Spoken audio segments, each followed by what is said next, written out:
محترم، سب سے پہلے تمام حاضرین و ناظرین کو عید میلاد النبی کی بہت بہت مبارکباد۔ اللہ رب العزت کا بڑا فضل ہے اور اس کا کرم ہے کہ ہم نے جہاں تک ابھی تک کی خبریں ہمارے تک پہنچی ہیں، بڑے اسلامی طریقے کے ساتھ اللہ اور اس کو رسول کو راضی کرتے ہوئے ہم لوگوں نے جلوس نکالا۔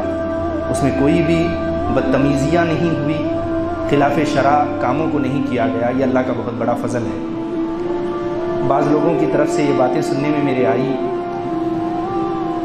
کہ اس سال جلوس میں بھیڑ کم تھی ڈی جے نہ ہونے کی وجہ سے۔ الحمدللہ اچھے کام میں کچھ لوگ ہمیشہ کم ہوتے ہیں۔ تھیٹر کے باہر بڑی بھیڑ ہوتی ہے، مسجد کے پاس تھوڑی کم ہوتی ہے۔ دل پہ اس چیز کو نہ لینے کی کوشش کریں بھیڑ کم تھی کہ کیا تھی، لیکن الحمدللہ ہمارا جلوس آقا کی بارگاہ میں پیش کرنے کے لائق تھا، خلاف شرع نہیں تھا۔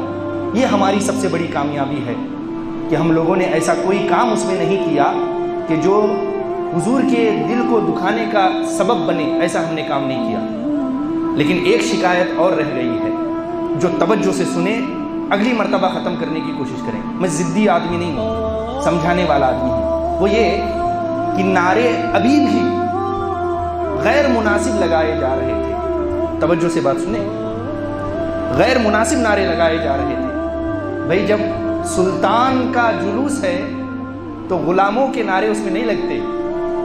جب آقاؤں کا جلوس چل رہا ہو اس میں خادموں کے نعرے نہیں لگتے، خادموں کی بات اس میں نہیں کی جاتی جب آقاؤں کی بات ہو رہی ہے۔ میں اس کی دلیل آپ کو دے رہا ہوں۔ آپ میں سے کوئی شخص میری بات کا انکار نہیں کر سکتا۔ سمجھانے کا طریقہ ہوتا ہے۔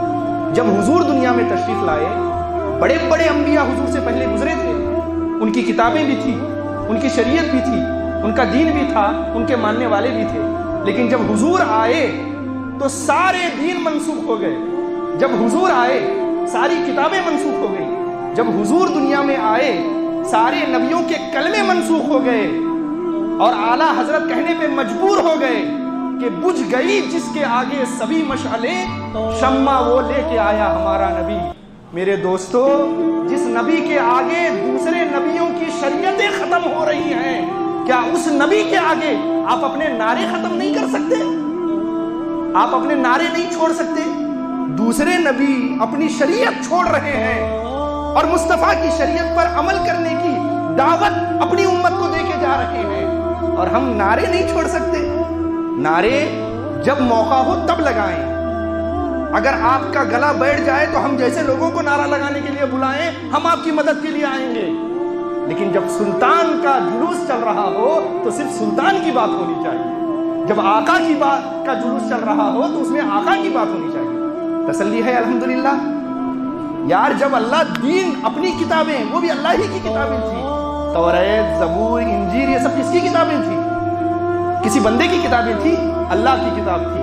لیکن جب قرآن آیا ساری کتابیں منسوخ ہو گئی، بغل میں دھری کی دھری رہ گئی۔ چلے گی تو صرف اس کتاب کی چلے گی۔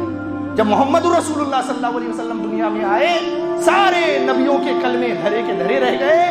کلمہ چلے گا تو مصطفیٰ جان رحمت کا چلے گا۔ اسی طرح جب میلاد النبی کا جلوس چلے گا، ضد میں آنے کی ضرورت نہیں۔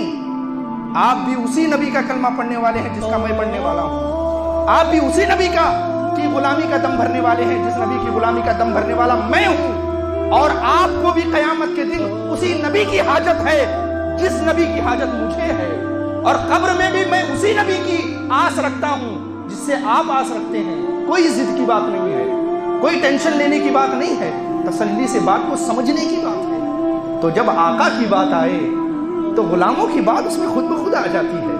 سرکاروں کی جب بات آئے وہاں ضد نہیں کیا جاتا۔ ٹھیک ہے، کوئی بڑے پرائم منسٹر کی بارگاہ میں جا کر اپنے گاؤں کے ایم ایل اے کا نعرہ لگائے تو سوچئے پھر اس کا کیا ہوگا، سوچئے اس کا کیا ہوگا۔ اور یہ بات میں اس لیے کہہ رہا ہوں، پورے وسعت کے ساتھ کہہ رہا ہوں، یہ بات اس لیے کہہ رہا ہوں کہ جن کے نعرے آپ لگا رہے ہیں ان کی روح بھی قبر میں تڑپ رہی ہے کہ سرکار کا جلوس جا رہا ہے اور مجھ جیسے خادم کا نعرہ آقا کے سامنے لگایا جا رہا ہے۔ یہ ان کی روح بھی تڑپ رہی ہے، یہ ان کی روح بھی تڑپ رہی ہے۔ شاید آپ کو احساس نہیں ہے، اللہ نے مجھے احساس دیا ہے، میں آپ کو بتا رہا ہوں۔